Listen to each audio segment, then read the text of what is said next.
પરંતુ અત્યારે એક સ્ટોક આજના દિવસે થોડો સમાચારમાં છે પેટ્રોનેટ એલએનજી, કારણ કે પીએનઆરજીબી દ્વારા અમુક સૂચનો આપવામાં આવ્યા છે અને અમુક વાંધા ઉઠાવવામાં આવ્યા છે, જેને પગલે આજે સિટીએ પેટ્રોનેટ ગેસ પર પેટ્રોનેટ એલએનજી પર એક રિપોર્ટ બહાર પાડ્યો છે, જેની વિગત સાથે જોડાયા છે સહયોગી શ્રદ્ધા પરસાનિયા. શ્રદ્ધા, જણાવો ખાસ કરીને પીએનઆરજીબીએ શું વાંધા ઉઠાવ્યા છે અને શું આપણને સિટીના રિપોર્ટમાં આવતું દેખાઈ રહ્યું છે?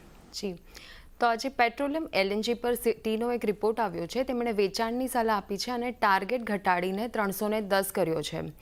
પીએનજીઆરબીએ રેગ્યુલેટરી ફ્રેમવર્ક પર સૂચનો માંગ્યા છે અને રીગેસિફિકેશન ગતિવિધિઓની સમીક્ષા થશે એવું તેમણે કહ્યું છે.